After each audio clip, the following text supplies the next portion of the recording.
எனக்கு தேவை செய்தி உங்களுக்கு போய் சேர்ந்த நான் சொன்ன வார்த்தை சரி என்று அவர்கள் ஒப்புக்கொள்ள வேண்டும்.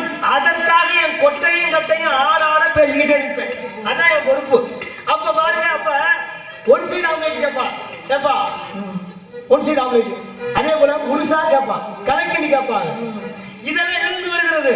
புல் பாயில் இருந்து வருது, முட்டை இருந்தா வருது. பேருதான் வேற தவிர அடிப்படை ஒண்ணுதாமா. சுவாரிசு என்றாலும் ஒண்ணுதான், பற்று என்றாலும் ஒண்ணுதான். அப்ப அந்த இவங்க சொல்றது சுவாரிசு, அந்த பற்றில அவங்க அந்த வேலை செய்வாங்களா? அவர் மேல மரியாதை செய்வாங்களா? செய்ய மாட்டாங்க. இப்படித்தான் இரணிய என்று சொல்லக்கூடிய இரணிய கசிவை என் பாட்டன் ஸ்ரீமன் நாராயணன் நரசிம்ம அவதாரம் எடுத்து கொன்று விட்டான். இரவும் பகலும் இருக்கக்கூடாது. அதே போல வீட்டுகளையும் சாகக்கூடாது, வெளியிலையும் சாகக்கூடாது, மனித உடல் இருக்கக்கூடாது, மிருக உடல் இருக்கக்கூடாது. அதே போல ஆயுதத்தாலும் இறக்கையும் வல்லாது, வெளியிலையும் வல்லாது, இரவும் வல்லாது, பகலும் வல்லாது. இப்படிப்பட்ட இரணியனை வதம் செஞ்சவன் யாருன்னா என் பாட்டன். ஆமா, நரசிம்ம அவதாரம் எடுத்து மச்சா, கூர்மா, வராகா, வாமனா, நரசிம்மா, பலராமா, பலராமா, ராமா, கிருஷ்ணா, கல்கி என்று சொல்லக்கூடிய இந்த 10 அவதார கதாநாயக யாருன்னா என் பாட்டன் நாராயணன். ராமனத்தான சொன்னீங்க. நான் யார் அடிக்கடி வணங்குவேன்? நீங்க வணங்கக்கூடிய உங்க பாட்டம் மறந்தாம அதான் சொல்ல வர்றேன். அப்ப இந்த அனைமகள், மனைமகள், கலைமகள் இந்த 3 தேவிமார்களும் போய் வணங்கினாங்க. ஏன்? கோபம் தாங்க முடியல, அவனை வதம் பண்ணுன. அந்த கோபமாகப்பட்டது தாழாமல் இருப்பதனால தேவர்கள்லாம் துதிபாடினார்கள். 3 தேவிமார்களும் பாதம் பணிந்தார்கள், துதிபாடினார்கள். என் பாட்டு ஸ்ரீமன் நாராயணன் கொஞ்சம் கூட கோபம் குறையல. அப்பொழுதுதான் பக்தனாகப்பட்டவன் சொன்ன, யாரா பக்த பிரகதன் சொன்னான், கிருஷ்ணா, நாராயணா, நரசிம்மா என்று மனம் உருக உருக சொல்ல தன்னாலே கோபம் தணிந்து அந்த பக்தனை தூக்கி மடியில வச்சார். ஒரு விஷயம் நல்லா முடிச்சுக்கிறேன், கொஞ்சம் பாருங்க. அப்ப முழுசா சொல்லத்தானே சரியா வரும். அறகுறையா பேசுனா அவங்களுக்கு எதுக்கு சொல்லி புரியாமலே போயிடும். அப்ப அந்த இடத்திலே ஒரு பக்தனாகப்பட்டவன் அந்த கடவுளை, அந்த நாமத்தை சொல்லி வணங்கினதால மனம் உருகுச்சு. அதே போல நான் யாரு? பாட்டனுடைய, என் ஸ்ரீமன் நாராயணனுடைய தொண்டன். என் பாட்டனை வணங்கினால என் மனம் குளிரும்.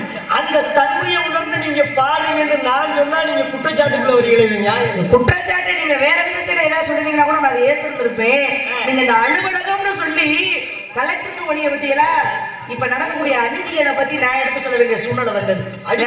இப்ப ஒரு விஷயம் நல்லா தெரிஞ்சுக்கோங்க. சாமி வர கொடுத்தாலும் பூசாரி வர கொடுக்க மாட்டாரு அப்படின்னு நம்ம ஊர்ல பழமொழி இருக்கா இல்லையா? ஐயா, சாமி கூட நமக்கு வர கொடுத்துரும், ஆனா பூசாரி வர கொடுக்க மாட்டாரு அப்படின்னு ஏன் சொன்னாங்க அப்படின்னா, ஒரு சிவபெருமானை வேண்டுவோம் என்று சொன்னால் சிவபெருமான் நமக்கு வேண்டியதெல்லாம் கொடுப்பாரு. ஆனா கோவிலுக்குள்ள போறோம் அப்படின்னா முதல்ல நந்தியை பார்க்கணும். நந்தி கிட்ட உத்தரவு கேட்டுதான் பாருங்க சிவபெருமானை பார்க்கணுங்கிற ஒரு நியதி உண்டு. அப்ப தெய்வத்திற்கு மனிதருக்கு நடுவுல யாருக்கு அப்படின்னா அவங்க நந்தியாக கூடியது இருக்கு. அப்ப அங்க சிவரிசு வேணும். அதுகிட்ட உத்தரவு கேட்டு அது உத்தரவு சொன்னாதான் நம்ம போய் சிவனை நேரடியா பார்க்க முடியும். அது ஆலயத்துக்குள்ள போனோம் அப்படின்னா அதுவே மனதார சிவனை மனமுருகி ஒரு நட்டக்கல்லை கூட நாம் சிவம் என்று நினைத்து வணங்கினோம் என்று சொன்னால் நிச்சயமாக அதுக்கு உண்டான பலன் நமக்கு கிடைத்தே தரும் இல்லையா? இந்த இடத்துல ஏன் நான் நாராயண பத்தி பாடுனேன் அப்படின்னா, ஒரு கோவிலுக்குள்ள போறோம் அப்படின்னா, சிவன் கோவிலுக்கே போறோம் அப்படின்னா முதலில் போனவங்க யாரும் நேரடியாக சிவனை வணங்குவது கிடையாது. ஒரு புறம் விநாயகர் இருப்பாரு, ஒரு புறம் முருகன் இருப்பாரு. அது போல அங்க இருக்கக்கூடிய பல தெய்வங்களை வணங்கி விட்டுதான் பாருங்க கடைசியில தான் என்ன பண்ணுவோம், சிவனை தரிசனம் பண்ணுவோம். அந்த மாதிரி ஸ்ரீமன் நாராயணோட பேரை இங்க வந்திருக்கிறீங்க. அதனால நாராயணனை வணங்கி பிறகு தங்களை வணங்க வேண்டும் என்பதன் காரணமாகத்தான் உங்களுடைய இடத்துல ஸ்ரீமன் நாராயண பாட்டை பாடி உங்களை வரவேற்றேன் சுவாமி. மற்றபடி தாங்கள் பாடி அந்த கானத்தை கேட்டு அடிய அகமகிழ்ந்தேன். எப்படி தெரியுமா? எப்படி? உன்னை பார்த்த கண்ணு வேறு பெண்ணை பார்க்குமா? நீங்க பொம்பளையவே பார்க்க கூடாது, அப்புறம் என்னைய பார்த்த கண்ணு வேற பாடிட்டு விளக்கம் ஏமா? உன்னை பார்த்த கண்ணு வேறு பெண்ணை பார்க்குமா?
உடைக்க முடியுமா உன்னை பார்த்த கண்ணு வேறு பெண்ணை பார்க்குமா என்னோட கண்ணத்திலே அது சொன்னாலும் கேட்குமா உன்னை பார்த்த கண்ணு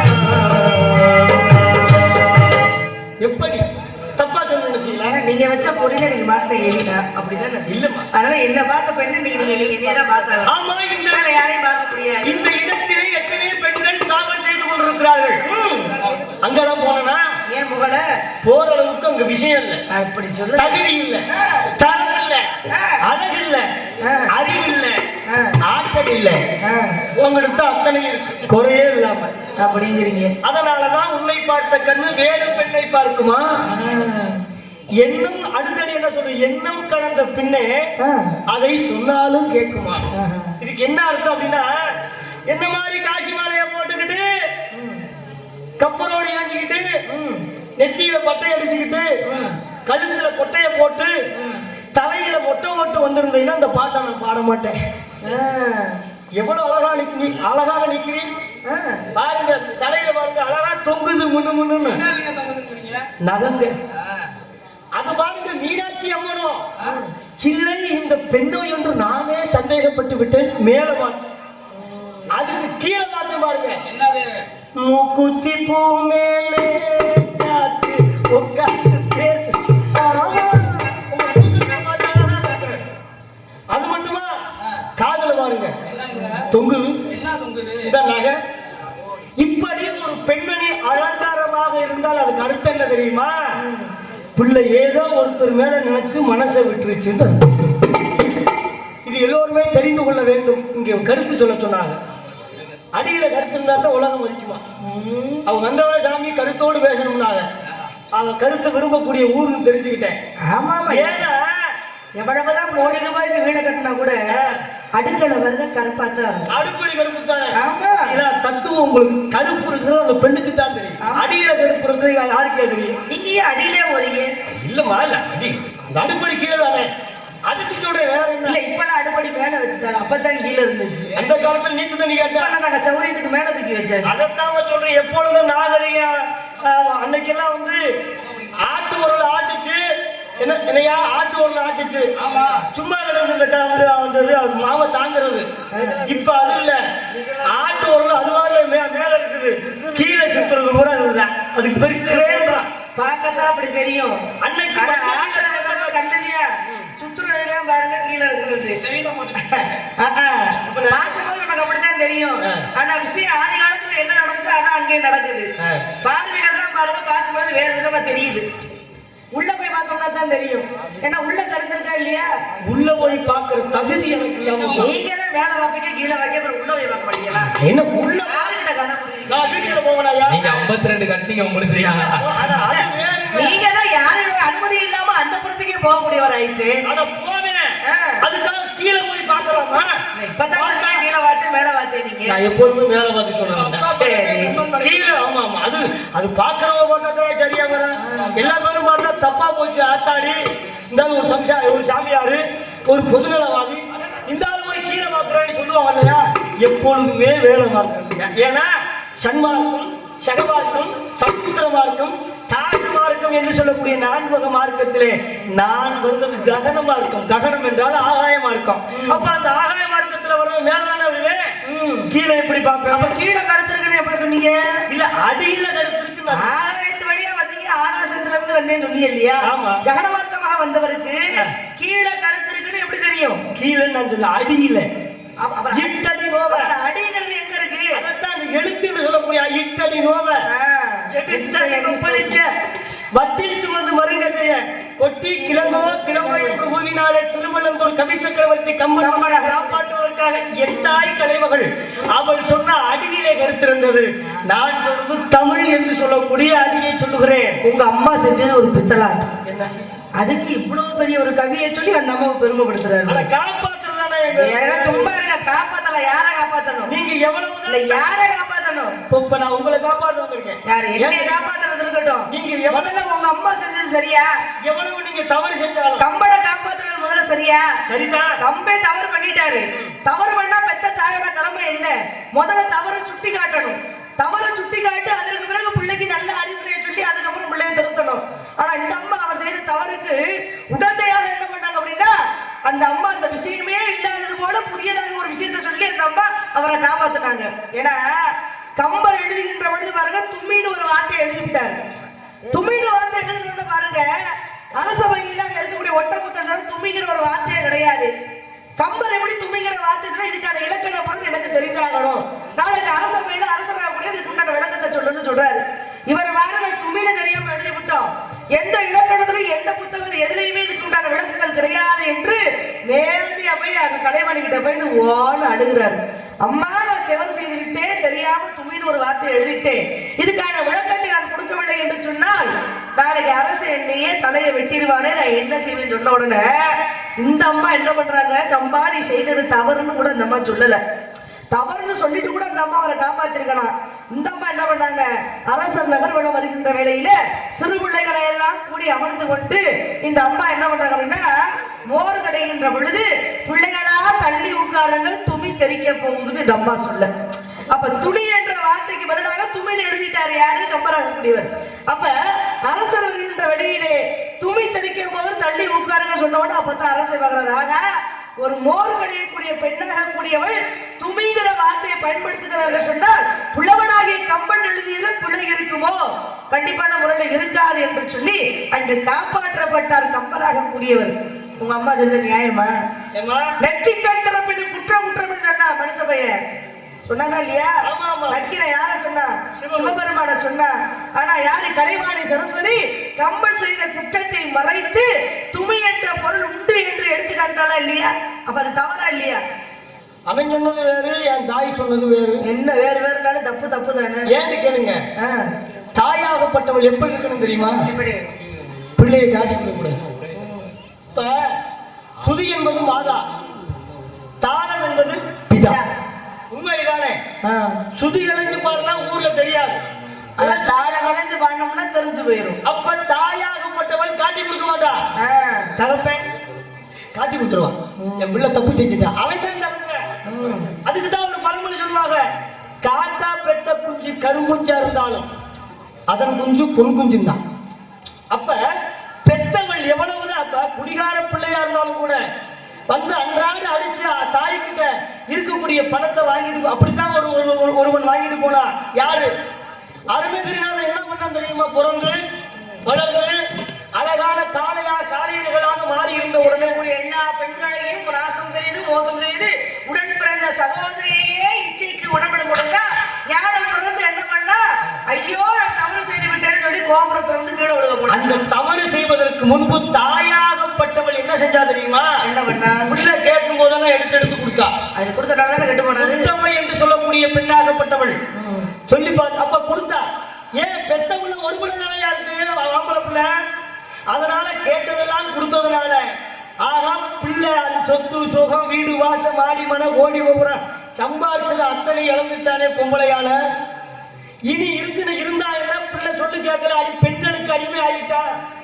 ஆகையினால நாம் இறந்துடலாம் என்று மன வேதனையோடு இருந்தால் தாயாகப்பட்டவள் பிள்ளை எவ்வளவுதான் குற்றம் செய்தாலும் என் பிள்ளையை போல வருமா என்று சொல்லக்கூடியவள் தான் தாய்.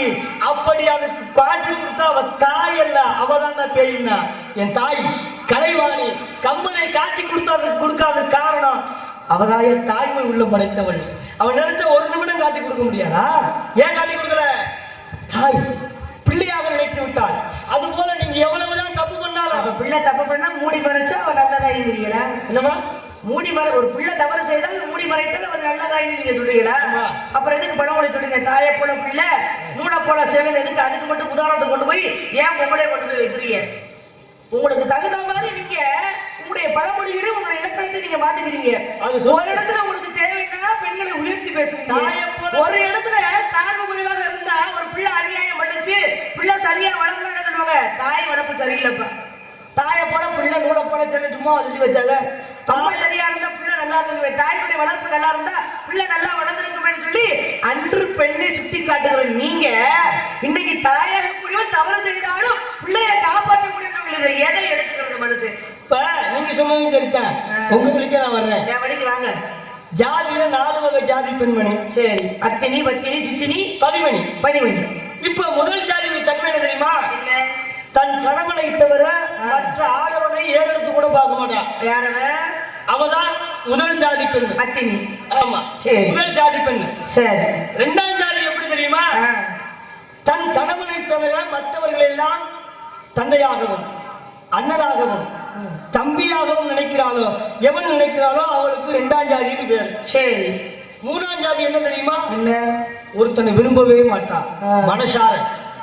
அப்படி ஒருத்தனை விரும்பிட்டா அவனோடு சேரணும், இல்லை என்றால் உயிரவே விட்டுவிட வேண்டும் என்று எத்தனையோ பெண்கள் நாட்டிலே உயிரை விட்டு இருக்கிறார்கள். அவர்களுக்கு பேரு மூணாம் ஜாதின்னு பேரு. சித்தினி. நாலாம் ஜாதி யாரு தெரியுமா? காசு கொடுத்தா அண்ணனும் போலாம், அப்பனும் போலாம், மாமனும் போலாம், மச்சானும் போலாம். நீங்க சொன்னீங்களே தாயை போல பிள்ளை நூலை போல. சரி, இந்த நாலாம் ஜாதி பெண்ணுமா? என் தாய் நாலாம் ஜாதி படைத்தவளா? இட்டடி நோவை எடுத்தடி கொப்பரை குவிதையிட்ட குளவரை கூத்தலில் துவிதமிட்டு திரியும் திரைகள் துவிதம் ஊர்மிக வானவர் துள்ளினர் இன்றும் அமிர்தம் எழும் என்னும் ஆசையால் கம்பனை காப்பாற்றினார். இப்படி அதுக்குதான் சொன்ன படிக நிறமும் பவள செவ்வாயும் கடிகமல் பூந்தாமரை போல் கையும் துடி இடையும் அள்ளும் பகலும் அணிதினமும் துதித்தாள் சொல்லாதோ கவி என்று சொன்னானே. என் தாய் அவனை காப்பாற்றினாள், அதனால் அவன் புகழ்ந்து பாடினான். ஒரு பெற்ற பிள்ளை தவறு செய்தாலும் அதை குற்றமில்லை என்று ஒருவரை எவந்த பெண்ணு காப்பாற்றுறாளோ அவள்தான் தாய், அவள்தான் தாய்மை என்று சொல்லக்கூடிய தன்மைக்கு உகந்தவள். காட்டி கொடுத்தா தாய் அல்ல. அந்த வகையில நீங்க சொன்னீங்களே, ஏன் சாமி என்னை பார்த்து இப்படி அழகா வர்ணிக்கிறீங்களே, அழகா ரசிக்கலாமே, தப்பு இல்லையே. பெற்றவர்கள் சொல்வார்கள், என் பிள்ளை நல்லா படிக்க வச்சிருக்கேன், பேசுவாங்க வழக்குல டீச்சருக்கு படிக்க வச்சிருக்கேன், என் பிள்ளைக்கு மாப்பிள்ளை பார்த்தா நல்ல மாப்பிள்ளைய பார்க்கணும், அவனும் ஆச்சாரி வேலை வாங்கணும் சொல்றாங்க இல்லையா? அப்புறம் பாருங்க, என் பிள்ளை அடே அப்பா எப்படிப்பட்ட அழகு தெரியுமாயா? என் பிள்ளை செப்ப சிலவாரி லட்சுமியை பார்த்தா என் பிள்ளை மகனை பார்க்க வேணாம் அப்படின்னு ஒரு மேற்கோள் சொல்லுவாங்க. இப்படி தன் பெற்ற பிள்ளையை ஒரு தகப்பன் பெருமையாக அழகு என்று சொன்னால் தவறாயா? தவறே இல்லையே. ரசிக்கலாமே தவிர அடைய நினைக்க கூடாது. ஒத்த வார்த்தை கூட உங்களை பிள்ளையாகத்தான் பார்க்கறத தவிர அடைய நினைக்கல. அதுல சொல்லி பாருங்க, கடைசியில் ஒரு வார்த்தை, பனியை நம்பி விதை விதைச்சா பலன் கிடையாது. பனியை நம்பி விதை விதைக்கலாம். பனி வரகுன்னு ஒரு வரகு இருக்கு, பனி சாமன்னு ஒரு சாமம் இருக்கு. பனியில தான் வளர்ப்பாங்க. அது விவசாயம் பண்றவங்களுக்கு தெரியும், அந்த காலத்து ஆளுகளுக்கு தெரியும். எனக்கு பெரிய ஆளு இந்த அவரு அங்க உட்காந்துருக்காரு. பரவாயில்ல, சந்தோஷம். கேட்டு பாரு. அந்த எனக்கு எங்க அப்பா உற்பத்தி பண்ணது 13 பேர். சரி இருக்கு, 2 பேரும் ஒண்ணுதான் விடு. ஆமா, நீங்க இப்ப ஒரு ஒண்ணு சேர்த்து எங்க அப்பா மனசுட்டாரு, அவ்வளவுதான். 12 நான் 13 ஒரு பக்கம் இருக்குது. ஆகையினாலே இப்படி சரி, சந்தோஷம் சந்தோஷம் சந்தோஷம். ஆகையினாலே இப்படி மற்றவர்களுக்கு நல்லதை செய்து உயிர வைக்கக்கூடியவன் தான் தகப்பன். அந்த வகையிலே உங்களுக்கு பெருமையாக சொன்னதை தவிர வறுமையா நான் சொல்லல. நீங்க எல்லாம் சொல்றீங்க இல்லையா, தெய்வமாக கூடியது கூட பாருங்க, தண்டனை என்பதை கொடுக்கக்கூடிய தன்மை உண்டு. ஏன் அப்படின்னா, ஆதியில கேட்டது போல மீனாட்சி அம்மனுக்கு எப்படி 3 கொங்கை வந்தது அப்படின்னு ஒரு விஷயம் இருக்கு. இந்த 3 கொங்கை ஏன் வந்தது அப்படின்னா, இந்த மீனாட்சி அம்மன் என்ன பண்ண அப்படின்னா, ஏராளமாக சிவபெருமானை பார்த்து 3 கண்ணேன்னு சொல்லி அந்த அம்மா கேலியா பேசுது. எப்படி 3 கண்ணேன்னு சொல்லி அந்த அம்மா தன் கணவனை கேலியாக பேச, நெற்றிக்கண்ணை கொடுத்தது யாரு? ஆதிபராசக்தி பெண்தானே கொடுத்தாள். அந்த நெற்றிக்கண்ணை கொடுத்தவளே இன்று தாயாக இருக்கக்கூடியவளை தன்னை பார்த்து 3 கண்ணை என்று சொல்லி தன்னை ஏளனமாக பேசினாளே என்று சொல்லி, அடுத்த பிறவிலே என்ன ஏளனமாக பேசிய, அதாவது பார்வதியே, நீ அடுத்த பிறவியில் நீ தாட்சாயணியாக பிறக்கின்ற பொழுது 3 கொங்கைகளோடு பிறப்பாய் அப்படின்னு சாபத்தை கொடுத்தாரு சிவபெருமான். அவர் கொடுத்த சாபத்தினால அந்த அம்மா என்ன பண்றாங்க அப்படின்னா, எந்த கண்ணை நீ அவமானப்படுத்தினாயோ அந்த கண்ணுடைய பார்வை படும் பொழுது அந்த 3வது கொங்கை மறையும் சொல்லி வரத்தையும் கொடுத்தாரு. பிறக்கின்ற பொழுது அவள் 3 கொங்கையோடு பிறந்தால், அந்த அம்மா பாத்தீங்கன்னா ஆம்பளைக்கு நிகராக வாழ்ந்தவள் மதுரை மீனாட்சி. சொக்கநாதர் இருக்கக்கூடிய சிவபெருமான போய் எல்லா இடத்துலையும் கண்ட மாட்டார். பிறகு கைலாயத்தை கைப்பற்ற வேண்டும் என்று சொல்லி கைலாயத்தை நோக்கி போகின்ற பொழுது நந்தீஸ்வரனோடு சண்டையிட்டு என்ன பண்றா போய் சிவபெருமான போய் பார்க்கிறார். பார்க்கின்ற பொழுது பாருங்க அவருடைய கண் அழகில மயங்கி சொக்கி போனார் யாரு சிவபெருமான். அப்படி சொக்கியதுனாலதான் பாருங்க அவருக்கு சொக்கநாதன் பேர் வந்துச்சு. அந்த அளவுக்கு அழகா இருந்தது. ஆமா அவருடைய மீன்களை போன்ற கண்ணுடைய அந்த மீனாட்சியுடைய பார்வை பட்டது, அவர் சொக்கி போனது அவருக்கு சொக்கநாதர். சொக்கநாதருடைய பார்வை மீனாட்சி மீது பட்டது, அந்த மூன்றாவது கொங்கை மறைந்தது. அப்ப தெய்வம் கூட பாருங்க, சரி நம்ம கொண்டாடி தானே சும்மா விளையாட்டுக்கு தானே நம்மள மூணு கட்டம்னு சொன்னா அப்படின்னு கூட விடாது. நீ என்ன மூணு கட்டம் சொன்னியா, இந்த உடைய மூணு பொங்கையோட படைக்கிறேன்னு சொல்லி அந்த மூன்று பொங்கையோட படைக்க வைத்தார் இல்லையா. அப்ப தெய்வத்துக்கே அப்ப நம்ம மனுஷங்க சும்மா இருப்பாங்களா? அது உண்மைதான். இருக்கட்டும், உங்க பேர் என்னங்க? என் பேர் என்ன அப்படின்னா என் பேர் வள்ளி. எதுக்காக வந்திருக்கீங்க? நான் எதுக்கு வந்திருக்கேன் அப்படின்னா நான் காவலுக்கு வந்திருக்கிறேன். இது பாட்டா பாடுங்க. பாடுறது எனக்கு சூழல் இல்ல, நேரம் இல்ல, அதெல்லாம் வார்த்தையா கேட்கறது தப்பு இல்ல. உங்க பருவம் பாடலாமா? என் பருவம் பாடலாம் போராடுறது கூட சொல்லியாரு. இல்லம்மா, நான் தான் வருத்தப்படுறேன். ஏன் வருத்தப்படுறீங்க? ஏன்னா எது எது எங்க இருக்கிறோமோ அதுதான் இருந்ததான் சிறப்பு. சரி, அது தனித்தனியா இருந்த சிறப்பு கிடையாது. பாலோடு தண்ணியை நீரை சேர்க்கலாம், உப்பை சேர்க்கலாமா? சேர்த்தா கெட்டு போயிடும். அதே போல தேனோடு உப்பையும் தண்ணியும் சேர்த்தா கெட்டு போயிடும். அது தனியா தான் இருக்கணும். சரி, அது மாதிரிங்க பாலோடு தண்ணியை சேர்க்கலாம், உப்பை சேர்க்க கூடாது. அது மாதிரி உங்க அப்பா இந்த காட்டுல விட்டுட்டாருன்னு கொஞ்சம் மன வருத்தத்துல இந்த அளவுக்கு நான் பேசுறேங்க. நீங்க என்ன நினைக்கிறீங்க எங்க அப்பா விவரம் இல்லாம காட்டுல விட்டுருக்கிறாரு? கிடையாது. மார்கழி மாசம் வந்துச்சு அப்படின்னா இந்த பொம்பளை பிள்ளைங்க எல்லாம் பாத்தீங்கன்னா வயசுக்கு வந்த பிள்ளைங்க தான் என்ன பண்ணுவாங்க அப்படின்னா, அப்ப அந்த காலத்துல விடிய காலம் எழுந்திரிச்சு வாசலை தெளிச்சு என்ன பண்ணுவாங்க அப்படின்னா ஒரு சாணத்தை பிடித்து அதுல என்ன போப்பாங்க அப்படின்னா என்ன போப்பாங்க, பூசணி பூ வைப்பாங்க.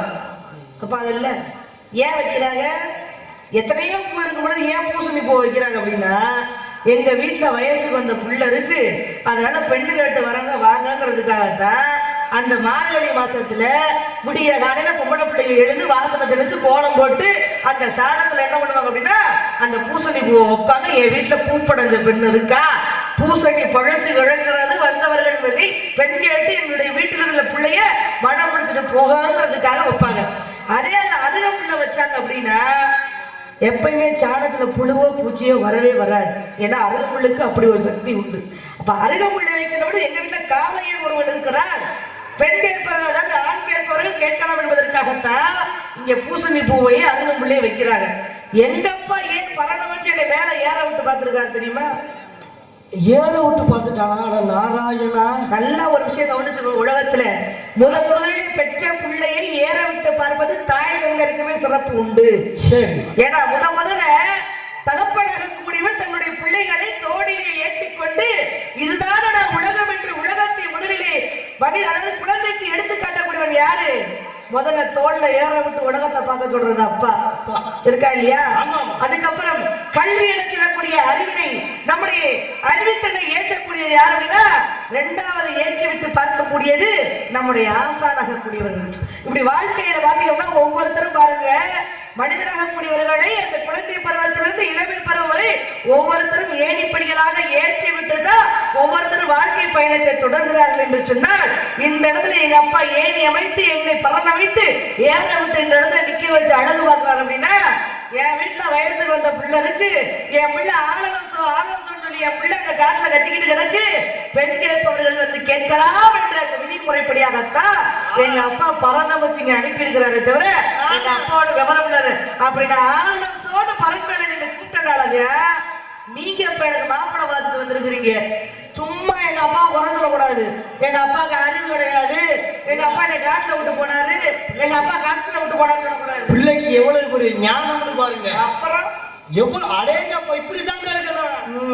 நீங்க சொன்னீங்களே 5 வயசுல ஏத்துனா பரவாயில்ல, 13 வயசுல ஏத்திருக்காரு, அதுதான் வருத்தா. 3 வயசு 4 வயசு 5 வயசுல ஒரு பிள்ளைக்கு என் பிள்ளை கல்யாணத்துக்கு தயாரா இருக்குன்னு சொல்லி ஏற்றி விட்டு பார்க்க முடியுமா? அதைத்தாங்க நான் சொல்றேன். சரி, நீங்களே சொல்லியே சந்தோஷம், ரொம்ப மகிழ்ச்சி.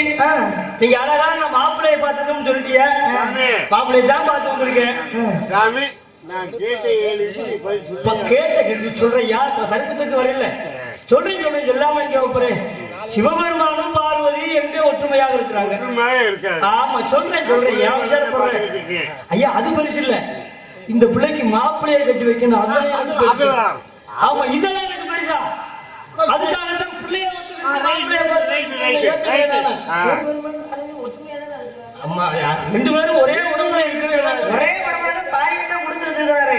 அது எங்களே இருக்காங்க. எனக்கு சொல்றேன் ஊரு. ஐயா சொல்றேன் இது அது இப்போதைக்கு அதை பேச வேண்டாம். நான் மாப்பிள்ளையை சொல்ல போறேயா? சரிங்க. மாப்பிள்ளையை சொல்றது போய் சிவபெருமானை பத்தி சொன்னீங்கன்னா நியாயம் இருக்கா? இல்ல அது நீங்க கரெக்டா. தாய் போயிடுச்சுன்னா ருசி போனது. கண்டிப்பா. தந்தை போனதுன்றால் வித்தை போனது. சகோதரன் போனால் வலிமை போனது. சம்சாரம் போச்சுன்னா சகலமும் போச்சுங்க. நீங்க சொன்னீங்களே எத்தனை தாய், எத்தனை தந்தை, எத்தனை பிள்ளை, எத்தனை பேர் உமக்கு இருந்தாலும் கணவன் ஒருவன் இல்லை என்றால் இந்த உலகம் அவளை மதிக்குமா? அது போல உங்க அப்பா நல்ல முறையாக பருவ மீது ஏற்றி உங்களை அழகு பார்க்கலாம். அதெல்லாம் ஏற்றமல்ல. நான் சொல்லக்கூடிய இடத்துல ஏறினாத்தான் உங்களுக்கு பெருமை இருக்கு. எங்க தெரியுமா? குன்று இருக்கும் இடமெல்லாம் குமரன் இருப்பான். அந்த ராஜகுமரன் இருக்கக்கூடிய இடத்துல நீங்க ஏறினால்தான் உங்களுக்கு புகழே தவிர இல்லைன்னா புகழ் இல்லை. தனிமை இல்லை. இனிமை காண முடியுமா? தனியாக உங்களை மதிக்குமா? நல்லா பாருங்க, சொல்லுவாங்க ஒரு கல்யாணமே ஆகாதவன் கடை கேட்டா ஒத்தரமா வாங்க முடியாது. நான் உதாரணமா சொல்றேன். ஏன் அவன் வெட்டி போய கல்யாண காட்சி இல்லாதவன் அவனுக்கு கட்டி காசை கொடுத்து எப்படி வாங்குறது, யாருக்குடா போய் கேட்கறதுன்னு சொல்லுவாங்களா இல்லையா? பொறுப்பு இருக்குமா ஐயா? கல்யாணம் செய்தால்தான் பொறுப்பு இருக்கும், இல்லைன்னா இருக்காது. அது மாதிரி நீங்க எவ்வளவுதான் அறிவாக பேசினாலும், அழகாக பாடினாலும், அழகாக இருந்தாலும் உங்களுக்கு ஒரு புருஷன் இல்லைன்னா உலகம் உங்களை மதிக்காது. அதுக்கு தான் சந்திரன் இல்லா வானம், தாமரை இல்லா தடாகம், சுந்தர புலவர் இல்லா தொல்சபை, மந்திரி இல்லா அரசன், மதகரி இல்லா சேரை, தந்தி இல்லா வீணை, இவை யாவும் தாலி இல்லா மங்கை போலாம். சந்திரன் இல்லா வானம். வானத்துல இப்ப பார்க்க வெறுப்பா இருக்கு. ஆனா சந்திரன் இருக்கும் போது வேகத்தை பார்த்து அழகா இருக்குமா இருக்காது? ஆட்டாடி எப்படி இருக்கு, காசை போட்டு எடுத்துக்கலாம்னு சொல்லுவாங்க. நீங்க சந்திரன் இல்லா வானம், தாமரை இல்லா தடாகம். ஏன் அப்ப கணவன் இல்லாத எந்த பெண்ணும் பொறுமையோடு வாழ்ந்தது கிடையாதா? இன்னைக்கும் அவையாக இருக்கக்கூடிய முதுமை வேண்டாம், எனக்கு இளமை வேண்டாம், முதுமை வேண்டும் என்று சொல்லி இல்லறமில்லாத நல்லறம் கண்டு இன்றைக்கும் பேரு புகழோடு வாழ்ந்து கொண்டிருக்கக்கூடிய அவையார். அவளை விடுங்க. திலகவதினு சொல்லக்கூடியவ என்ன பண்ண அப்படின்னா, யாரு காரைக்கால் அம்மையாராக பெயர் பெற்றார். எப்படி கல்யாணம் ஆச்சு அந்த அம்மாவுக்கு, புருஷனோட தான் வாழ்ந்தாவ. வாழைகின்ற பொழுது பாத்தீங்க அப்படின்னா அந்த கணவனாக கூட 2 கனிகளை கொண்டு வந்து கொடுக்குறான். கொடுத்த பொழுது இந்த அம்மா அவர் வந்து வெளியில போயிட்டு வரேன், அந்த பிள்ளைகளுக்கு சமையல் சமைத்துவை என்று சொல்லும் பொழுது சாப்பிட்டுட்டு அந்த பழத்தை கேட்கிறாரு. பழத்தை கேட்கிற பொழுது இந்த அம்மா ஒரு பழத்தை தான் கொடுக்குறாங்க. இன்னொரு பழத்தை யாரும் வந்த ஒரு யாசகருக்கு கொடுத்துட்டாங்க அந்த அம்மா அந்த பழத்தை. ஆனா கணவன் இன்னொரு பழமும் வேணும்னு சொல்றாரு. நான் என்ன பண்ணுவேன், கணவர் கேட்கிறாரு போய் அந்த சிவனிடம் முறையிட, சிவபெருமானாக அந்த முறையிடும் பொழுது அந்த கனியை ஒண்ணு கொடுத்தாரு. இந்த அம்மா கொண்டு வந்து தன் கணவன் கொடுக்குறா. கொடுத்த உடனே அவர் சாப்பிடுறாரு. இந்த கனியை முதலிலே சாப்பிட்ட கனி போல அல்லவே, இந்த கனி நல்ல சுவையாக இருக்கிறது, இது நான் கொண்டு வந்த கனி அல்ல அப்படின்னு அவர் கேட்கிறாரு. அப்ப இந்த அம்மா உண்மையெல்லாம் சொல்றா. இந்த மாதிரி நீங்க 2 கனி கொடுத்துட்டு போனீங்க, அதுல ஒரு கனியை வந்து யாசகருக்கு நான் போட்டுட்டேன், நீங்க கேட்கிறீங்களே, கேட்கும் பொழுது இல்லை என்று சொல்லக்கூடாது என்று சிவபெருமானிடம் அழுது மாட்ட பொழுது அவர் எனக்கு இந்த கனியை கொடுத்தாரு. ஆனா தெய்வமே இறங்கி வந்து கனிவனுக்கு கொடுத்தது சாதாரண பெண் அல்ல, இவனோடு இனி குடும்பம் நடத்த முடியாது என்று சொல்லி கட்டிய மனைவியை விடுத்து அவர் வேற கல்யாணம் பண்ணிக்கிட்டு போயிடாரு. இந்த அம்மா என்ன பண்ற, கட்டிய கணவனே தன்னை விடுத்து விட்டாரே என்று சொல்லி பேயாக மாறி சுற்றி அடைகிறாள். யாரு? அந்த பெண்ணாக கூடியவள். கடைசியில சிவபெருமானை அடைய வேண்டும் என்பதற்காக சென்ற இரவெல்லாம் லிங்கமாக இருக்கின்றது என்று சொல்லி தன் காலால் விரிந்து போகக்கூடாது என்பதற்காக தன்னை தலையை பதித்த அந்த அம்மா என்ன பண்றார், அங்க கைலாயத்தை நோக்கி சிவபெருமானை அடைகின்றார். அவரே பாருங்க, ஒரு பெண்ணை அம்மா என்று அழைத்தார். யாரு? சிவபெருமான் அம்மா என்று அழைத்தார். அதனால அந்த அம்மாவுக்கு காரைக்கால் அம்மையார்னு பேர் வந்துச்சு. இப்ப அந்த அம்மா தான் பேர் இல்லையா, புருஷனோட வாழ்ந்ததுனாலதான் அந்த அம்மா பேர் வாங்குறாங்களா? அந்த அம்மா போன இடத்துக்கு இன்னும் செல்லாத ஒருவர் யார் என்று சொன்னால் திருநாவுக்கரசராக கூட எல்லா ஆலயத்துக்கும் போனாரு.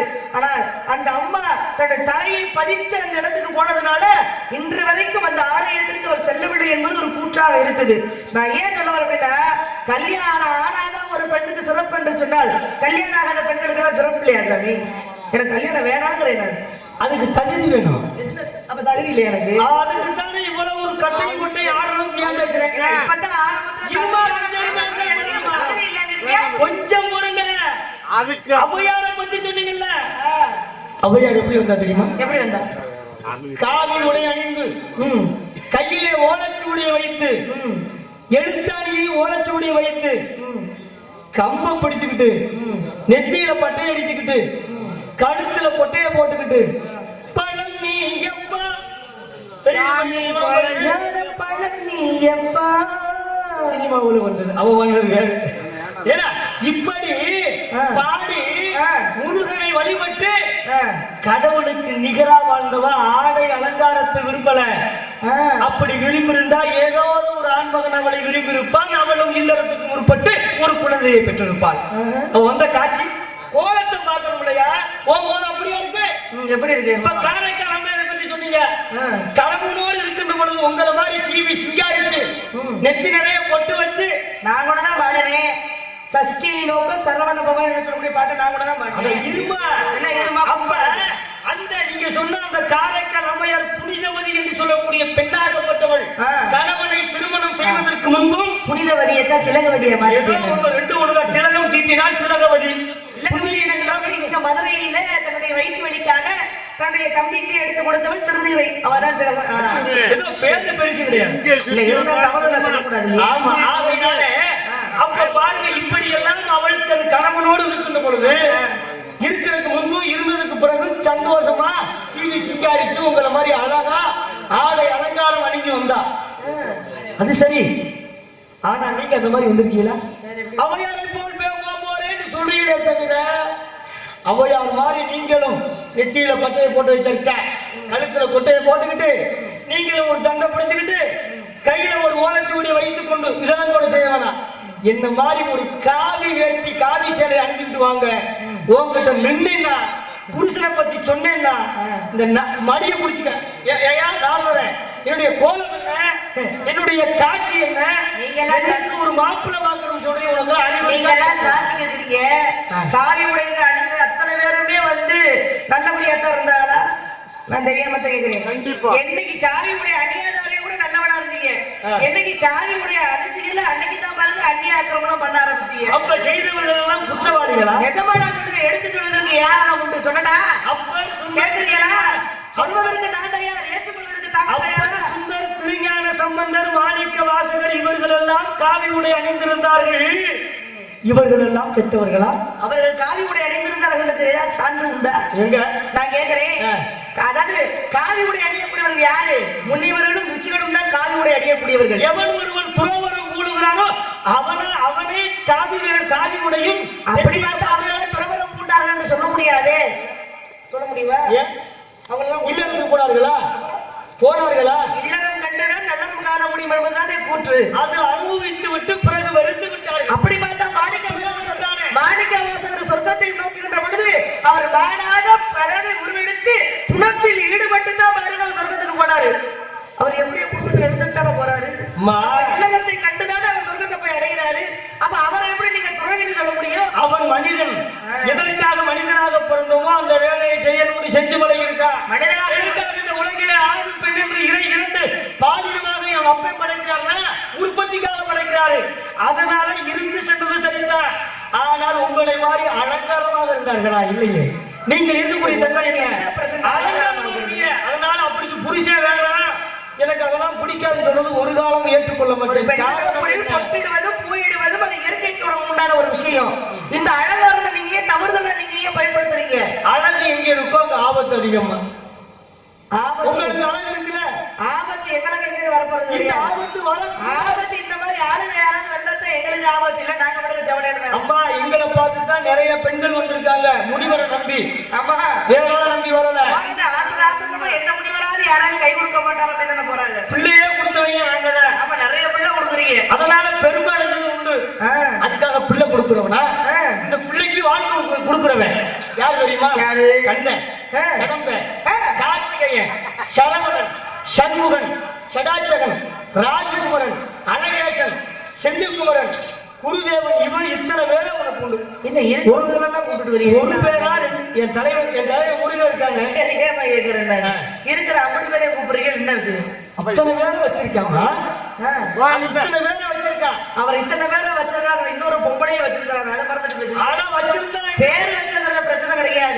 அங்க தெய்வயான என்னோட பெண்ணை வச்சிருக்கிறாரா இல்லையா? அங்க ஒரு மனைவி இருக்கின்றபோது ரெண்டாவது தடவை போயிடணும் எனக்கு என்ன அவசியம்னு கேட்கிறேன் நான். இந்த முருகனுக்கு தான் அப்படி இன்னொரு பொம்பளை வேணுங்கிறது என்ன அவசியம்னு கேட்கிறேன் நான். ஏமா மூக்கு முடி இல்லாதவனே 52 கொண்டாட்டி வைக்கும் பொழுது அழகிலே சிறந்த அழகேசம் வைக்கிறது என்னையா தப்பு? நீங்க ஏன் அழகேசனுக்கு போறீங்கன்னு எனக்கு தெரியல. முருகனுக்கு பேரு அழகேசன்னு ஒரு பேரு. அந்த பேரை விடுங்களை ஏன் அதை போய் தொண்ணாந்து இருக்கிறீங்க? தலைவர் ஏன் அடுத்த தெரியுமாமா? தலைவன் அவரு அம்மா முருகன் என் தலைவன் முருகன் சொல்லுங்க. அப்படியே அழகேசன் முருகனுக்கு அழகேசன் ஒரு பேர். அழகனுக்கு ஈசன் சொல்லுங்க. ஏன் சம்பந்தமா அழகேசனை கூப்பிடுறீங்க? இப்ப என்ன காரணம்? அதுக்கு தான் விளக்கம் சொல்ல வரேன். இப்ப அப்பனுக்கு முருகனுடைய அழகு எவ்வளவு பெரிய அழகு தெரியுமா? இன்னொரு விஷயம் மன்மதனை விட முருகனுக்கு தான் அழகு அதிகம்னா. இன்னொரு விஷயம் தெரியுமா? முருகனை காட்டிலும் அழகானவர் யாரு தெரியுமா? நாரத மகரிஷி. நீங்க கிடையாது. ஆமா கிடையாது. நீங்களா இல்லைன்னா நான் ஏத்துக்க முடியுமா? இல்ல சொல்றது முருகனை காட்டிலும் அழகானவர் யாருன்னு சொன்னா அவர் தான் நாரத மகரிஷி. கிடையாது. உண்மை. மனசுல அழகானவங்க கிடையாது. முகத்துல அழகு இல்ல. கிடையவே கிடையாது. கிடையாது. எந்த அளவுக்கு பாமரத்தனமா வந்திருக்கேன் என் வாழ்க்கையில அப்படித்தான். மேடையில் நடிப்பதை தவிர வாழ்க்கையில் நடிக்க தெரியாது. எப்போதும் ஒரே மாதிரி தான். அதே கட்டும் நான் உண்மையை தான் சொல்றேன். முருகனை காட்டிலும் அழகானவர் நாரத மகரிஷி. அப்படி நான் படிச்சிருக்கிறேன். அதனாலதான் சொல்றேன் இப்படி ஒரு மாப்பிள்ளை எனக்கு வேணாம். நான் கேட்கிறேன் எல்லாமே அளவுக்கு அதிகமா இருந்தாலும் கூட ஆயுதம் ஆயுதத்தை ஒண்ணுதானே கொடுத்திருக்கிறாங்க. ஏன் ஒரு 10 வேலை கொடுக்க வேண்டியதானே? ஏன் ஒரு வேலை கொடுத்திருக்கிறாங்க? அது எப்படி இருந்தாலும் எங்கால நீ சந்திச்சே ஆகணும். காது 2, கண்ணு 2, மூக்கிடக்கூடிய துவாரம் 2, வாயினுடைய ஓட்டை இருக்குது பாருங்க. அது ஒன்று இருந்தாலும் அது உள்ளே இருக்கக்கூடிய நாவும் பள்ளி இணைக்கக்கூடிய பலவிதமான விஷயங்கள் நான் வாய்ப்புல இருக்கு. அதே மாதிரி கைகள் 2, கால்கள் 2. ஆனா ஆயுதத்தை ஒன்னாதான் கொடுத்து வச்சிருக்கோம். அது உனக்கு தேவைன்னு வச்சிருக்கான். அதனாலதான் சொல்றேன் அதையும் நிறைய கொடுத்தா உடனே நான் ஒண்ணுக்கே அதுலயும் 2, 3 கொடுத்துருந்தா தாங்க மாட்ட உலகம். பிள்ளை பயந்துருமே பொம்பளை பிள்ளைதான் ஒத்தையா வச்சிருக்கான். எனக்கு அம்மா ஏன் அழகேசன் அழகுன்னு சொல்றேன்னு தெரியுமா?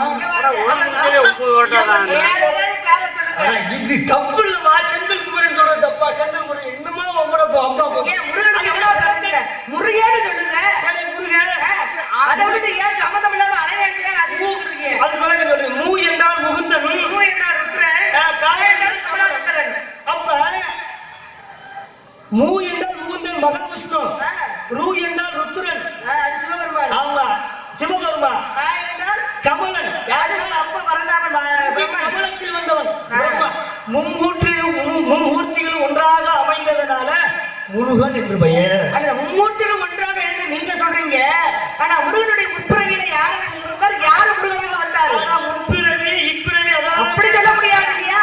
முற்பிறவியில இருந்தவர் தான் பாருங்க இங்கே வரத்தின் காரணமாக அங்கே சிவபெருமானை நெற்றிகள் வந்து உதிக்கிறார். அது சரிமா ஏற்றுக்கொள்ளுங்க. அப்ப இந்த 3 பேர் எப்படி வந்தாங்க? 3 பேரையும் ஒன்னா காட்டியிருக்கான். எங்க? சூரபதுமனிடம் 1000 என்னன்னா 1000 கோடி காமர் அழகெல்லாம் திரண்டு ஒன்றாகி 1000 கோடி காமர். காமத்துக்கு அதிபதி யாரு? மன்மதன். 1000 மன்மதன் சேர்ந்து ஒரு உருவமாக அமைந்தாங்க முருகனிடம். 1000 கோடி காமர் அழகெல்லாம் திரண்டு ஒன்றாகி மேயின எனினும் செவ்வேல் விமலமாம் சரந்தனில் தூயலில் இழிக்க மாட்டாது என்கிற இணையதல்லோன் மாயிரு வடிவிற்கெல்லாம் உபமையர் வகுக்க வல்லது. அப்ப அவனுடைய பெருமை என்ன? இந்த 3 மும்மூர்த்திகளும் ஒருங்கிணைந்து அமைந்தது போல் இவன் உருவத்தை பார்த்தால் தெரியுது என்று யார் சொன்னான்? சூரபதுமன் சொன்னான் போர்க்களத்துல. அப்ப முருகு என்றால் அழகு, முருகு என்றால் புகுந்தன் 3 மூர்த்திகளும் ஒன்றாக இருப்பதாக அர்த்தம். அப்ப அவருக்கு தகுந்த மாதிரி ஒரு கண்ணன் கண்டால் அடுத்த என்ன தெரியுமா? அவர் ரொம்ப அழகா இருக்கிறார். நீங்க தான் சொல்றீங்க அவருக்கு தகுந்த மாதிரி பொம்பளை பிள்ளைய பார்த்து கல்யாணம் பண்ணுவீங்க. தகுதி ஓகடத்தனமா இருக்கு. என்ன இப்பதான் தகுதி இல்லங்கிறீங்க, தகுதி இருக்குங்கிறீங்க. எந்த தகுதி? நீங்க ரொம்ப குழப்பத்துல துரோவரம் செல்வதற்கு தகுதி இல்லை, இல்லறம் செய்வதற்கு தகுதி இருக்குன்னு சொல்றேன். எம்மா இப்படி சம்பந்தமே இல்லாம பம்பளித்துற ஊர்ல அம்மா இருக்கிற பொம்பளை பிள்ளைய போய் குடும்பம் நடத்துங்கிறாரு. நீங்க யார் தெரியுமா? எல்லாத்துக்குமே தெரியும். சொல்லுவாங்க, நான் சொல்லி முடிச்சுன்னு சொல்லுவாங்க. கேட்கிறேன் சரிதா. அப்ப அழகு கண்ணன் என்றால் என்ன தெரியுமா? 6 குழந்தைகளையும் ஒன்றாக சேர்த்து தன்னுடைய ஸ்தனத்துல தாய் பால் கொடுத்தாலே அதுக்கு பேர் கண்ணன் என்று பெயர்.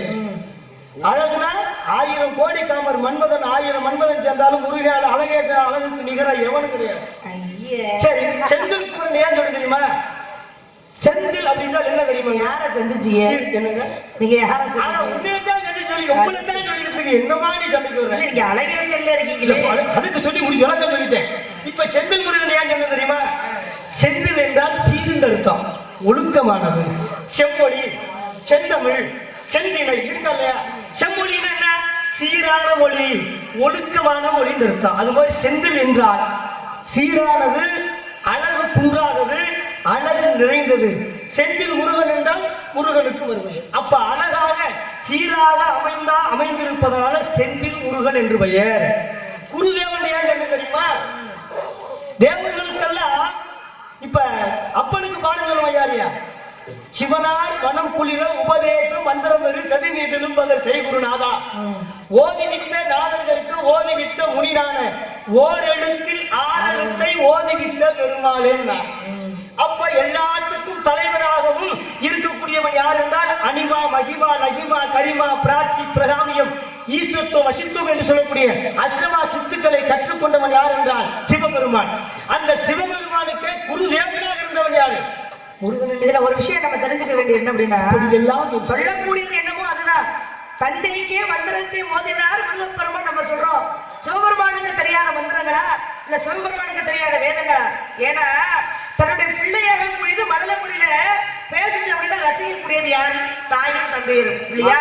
தகப்பனுக்கு விஷயம் தெரிந்திருந்தாலும் கூட தன் பிள்ளையுடைய வாய்மொழி வார்த்தையை கேட்கின்ற பொழுது அலாதியான இன்பத்தோடு கேட்கக்கூடியவன் யார் என்று சொன்னால் பெற்றவன் மட்டுமே. அப்ப சிவபெருமானுக்கு வேதங்கள் அறிந்திருந்தாலும் கூட தன் பிள்ளையாக கூடியது மழலை மொழியிலே சொல்லுகின்ற பொழுது அதை அமர்ந்து காது கொடுத்து கேட்டவன் சிவபெருமான். சிவபெருமான் எனக்கு தெரியாம கிடையாது. சிவபெருமானுக்கு மந்திரத்தை ஓதியவன் என்று சொன்னால் அது ஒரு புறமாக சொல்லப்பட்டது. ஆனா சிவபெருமானுக்கு தெரிந்திருந்தாலும் கூட தன் பிள்ளையாக கூடியது குழந்தை மழலை மொழியிலே சொல்லுகின்ற பொழுது அதை ஆவலோடு ஒரு காதல கேட்டான், மறுகாதையை கொடுத்து கேட்டாயே. இன்னொரு புறமாக இருக்கக்கூடியது தன் மனைவியாக கூடியது சக்தி. அப்ப தான் பெற்ற இன்பத்தை தன் மனைவியும் பெற வேண்டும் என்பதற்காக தன்னுடைய இன்னொரு காதின் வழியாக தாயும் கேட்டு சந்தோஷப்பட வேண்டும் என்று சொல்லி மறுபடியும் குழந்தையின் இடத்திலே இன்னொரு காதை கொடுத்து அந்த மந்திரத்தை கேட்டுக்கொண்டவர் சிவபெருமான். இப்ப நீங்க கேட்டீங்க இல்லையா, முருகனை விட ஏன் நாரர் அழகன் எப்படி சொல்றீங்க அப்படின்னா, நெற்றிக்கண்ணிலிருந்து தோற்றுவிக்கப்பட்டவர் தான் முருகப்பெருமான். அப்ப ஒரு நெருப்பிலிருந்து வரக்கூடிய முதல்ல எப்படி இருப்பார்? நம்மளே யோசிச்சு சிந்திச்சு பார்க்கணும். முருகப்பெருமான நம்ம முருகன் அழகுன்னு சொல்றோம். ஆனா நெற்றிக்கண்ணில் தோற்றுவிக்கக்கூடியவர் எப்படி இருப்பார்? கொஞ்சம் பேரு அதுலயும் தீமுறையில வெப்பத்தில அந்த கடலிலே வரக்கூடியவர் முதல்ல எப்படி இருப்பார் அப்படின்னா, இவர் தொடையிலிருந்து தோற்றுவிக்கப்பட்டவர். இன்னொரு விஷயம் என்ன அப்படின்னா, முருகப்பெருமானுடைய முற்பிறவி யார் அப்படின்னா நாரத மகரிஷியுடைய தந்தையாக பிரம்மனுக்கு 4 பிள்ளைகள் பிறந்தாலும் முதல்ல சொன்னாரா? வரமுறைய மாத்திரியா அம்மா? என்னது? ஏன் மச்சனை போய் அண்ணன் தம்பி சொல்ல போறீங்க? உண்மையை சொல்லணும். அதை சொல்லக்கூடாது. அப்படி கிடையாது. முற்பிறவின்னு ஒண்ணு இருக்கு. முருகப்பெருமானை அறிந்தவர்கள் படித்தவர்கள் ஓதியவர்களுக்கு தெரிந்த ஒரு விஷயம். ஜனத்குமார் இடத்தினுடைய ஜனத்குமார் தான் முருகப்பெருமானாக அடுத்த பிறவிலேயே தோற்றுவிக்கப்படுகிற நெற்றிக்கண்ணுல. அப்ப நாரத மகரிஷிக்கு முற்பிறவியில அண்ணனாக இருந்தவர் தான் யாரு? முருகப்பெருமானாக கூடியவர். இது புராணப்படைய கூற்று. அப்ப தொடையிலிருந்து தோற்றுவிக்கப்பட்டவர் நாரத பெருமான். அப்ப தொடையிலிருந்து தோற்றுவிக்கப்பட்டவர் எப்படி இருப்பார் அப்படின்னா, முருகனை காட்டிலும் அழகாக இருந்தவர் நாரத மகரிஷி. ஒரு காலம் ஒத்துக்க மாட்டேன். நீங்க ஒத்துக்கலைன்னா ஒத்துக்கதான் புத்தகத்தை வாங்கி அது ஒத்துக்கிறேன் நானு. ஆனா அதை பேசக்கூடாது. எதுல பேசணுமோ அதைத்தானே பேசணும். என்னைய போய் அண்ணன் சொல்லிட்டீங்கன்னா உன் தர்மம் மாறி பிறகு எனக்கு பொண்டாட்டி ஆயிரம் மாதிரி வந்ததுக்கு தேவையாயா? நான் புள்ள மாதிரி பேசிட்டு இருக்கீங்க. எல்லா விதமான புராணங்களை எப்பொருள் யாராவது கேட்கணும் அப்பொருள் பொருள் காண்பது அறிவு கிடையாது சாமி. சொல்றதெல்லாம் சரிந்தா அதை பேசக்கூடாதுன்னு சொன்னதுக்கு வரமுறை மாறி போயிடும். அதனால எப்படி மாறுகிறீங்க? கஷ்டமா கற்றவதான் வள்ளி. வள்ளிக்கு தெரியாத நீங்க ஏன் வந்து எதுக்கு வந்து எப்படி கூப்பிடுற? உண்மையை சொல்லுங்க. அஷ்டமா சிந்துக்களும் கற்றறிந்தவெல்லாம் வள்ளி. நம்ம நாரத மகரிஷி எதுக்கு வந்திருக்கீங்க ஏன் வந்து எனக்கு தெரியாதா? கனன மார்க்கத்திலே செல்லக்கூடியவரை வள்ளி நடிகளை நின்று பேசும் அளவிற்கு வைத்தவர் யாருன்னு சொன்னால் ஸ்ரீ சங்கரதாஸ் சுவாமி அவர்கள். ஏமா அதுக்குள்ள நீ போற? அதுக்குள்ள போயிட்டா அது எல்லாருக்குமே நாடகம் தெரியுமே. தெரியுமில்ல? அதை ஏன் விரிவாக்கம் பண்ணணும்? இரண்டாவது வார்த்தை முருகன் தான் அழகு என்று ஒரே பார்த்தா அவங்களுக்கு இருங்க. அப்படி பார்த்தா அவங்களுக்கு தான் தெரியும் எதுக்காக வந்திருக்கிறாரு, ஏன் வந்திருக்கிறாரு எல்லாமே தெரிந்து காலகாலமா பாக்குறவங்க. அப்ப தெரியாத இல்லையா? பேசுனதே பேச அவங்களுக்கு தெரிஞ்சுதான் அவங்களும் பாக்குறாங்க, தெரியாம மட்டும் அவங்க இன்னும் இங்க வந்து உட்கார்ந்து பாத்துக்கிட்டு இருக்கலையே. நீ எனக்கு தங்கை தான், உனக்கு நான் அண்ணன் தான், அப்படித்தான் இருக்கணும். ஆமா, அது ஒரு விதத்துல அப்படிதானே.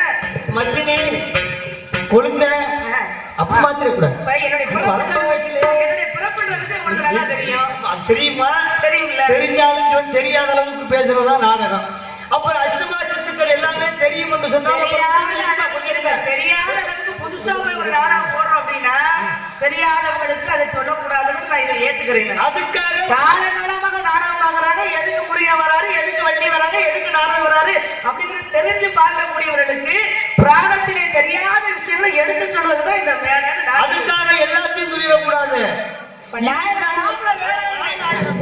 அவசரப்படாதமா ஏன் சொல்றேன் அப்படின்னா அசுமா சித்துக்களை எல்லாம் தெரிந்து கொண்டேன் என்று சொன்ன முருகனை வாழ்ந்து சொல்லலாமா? அங்க வந்துரும்ல. அதனால அது இல்ல, அழகுல சிறந்தவன் யாரும் முருகன் தான். நான் ஒரு காலத்துல நான் பிறந்து போனவன். எனக்கு அழகும் இல்ல, அறிவுதான் இருக்கு, ஞானம் இருக்கு, அழகு இல்ல. ஏன் அழகு இல்லாம வரேன் தெரியுமா? அழகு இருந்த ஏதாவது ஒரு பொம்பளை என்னைய பாத்துருவான். எனக்கு வேணும் அழகான புருஷன்.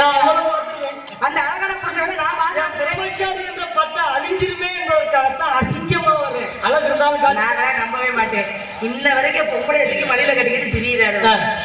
மகதியான்னு சொல்லியது யாரு? இசைக்கருவி. இசைக்கருவியா உங்களுக்கு இருக்கீங்களா? இசைக்கருவியா யார போட்டு வச்சிருக்கீங்க? இசைக்கருவியை போய் இப்ப எப்படி இப்ப அண்ணன் பெட்டி வச்சு வச்சிருக்காரு. பேசணும், ஒழுங்கா பேசணும். இது யாரு?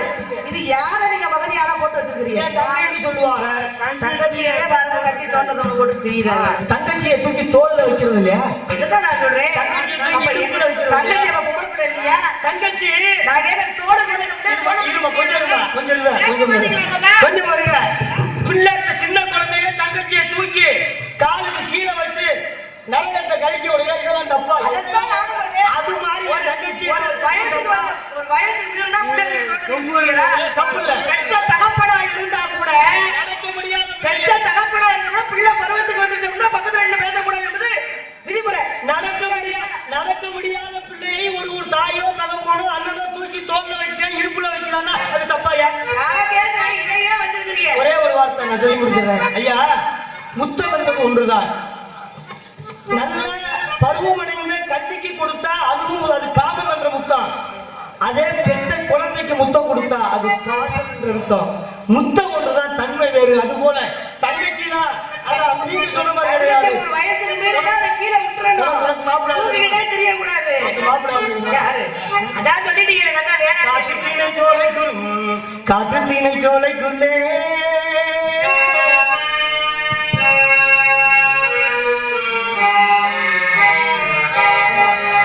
காட்டுத்தீனை சோலைக்குள்ளே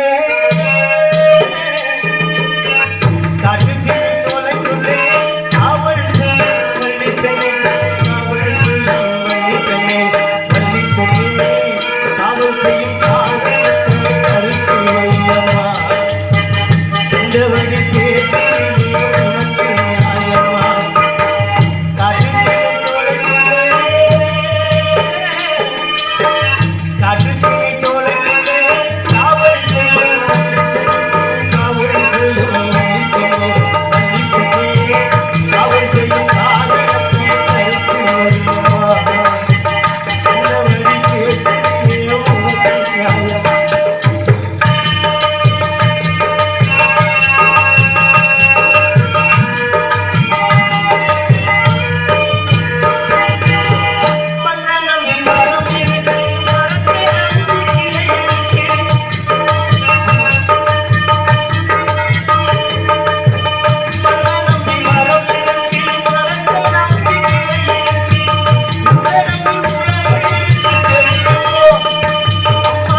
கூட்டி கொடுக்குறது இனித்தான் உன்னை காட்டி கொடுக்க போறேன் சொன்னா போதும் நீ. போனா போயிட்டு போது மச்சனை கொண்டாச்சு பின்னாடியே வந்தா என்ன பார்த்து கூட்டி கேட்கலாமா அப்படி? நல்லா கேட்டுக்கங்க, ஊர்ல நியாயத்தை.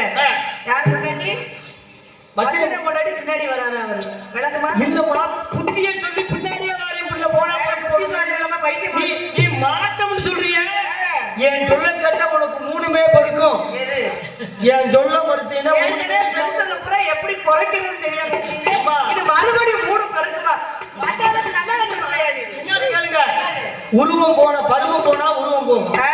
உருவம் போயிட்டா உயிரே போயிடும் பருவம் உருவம் உயிர் இது மூணுமே என் சொல்ல கேட்டதுன்னா உனக்கு போயிடும் என் சொல்ல கேட்டீங்கன்னா மூணுமே உனக்கு நல்லா இருக்கு அப்பேற்பட்ட நிலையை நான் சொல்லிக்கிட்டு இருக்கேன் மாட்டம்னு பேசுறேன் உன்னை கட்டிக்க ஒரு நாடு இருந்தா சொல்லு பார்க்கலாம் போனா போயிட்டு போகுது அப்படின்னு பேசினா கூட்டி கூட்டி கொடுக்க வேண்டிய என்ன இருக்கு எனக்கு நாதிலாம் வேணாம், எனக்கு ஒரு ஆம்பளை இருந்தா போதும். அது ஒரு நாடு கிடையாது யாராவது அத்தை மகன் மாமன் மகன் எங்க அம்மா மகன் சொல்ல சொல்லுங்க இந்த நாட்டுல யாருமே பொட்டையா இருந்தாலும் விட மாட்டேன் ஆகையினாலே உனக்கும் அந்த முருகனுக்கு நான் திருமணத்தை நடத்தி வைக்கவில்லை என் பேர் நாளில் வல்ல அணிந்திருப்பது 30 அது கொட்டையும் அல்ல, கையில் இருப்பது கட்டையும் அல்ல.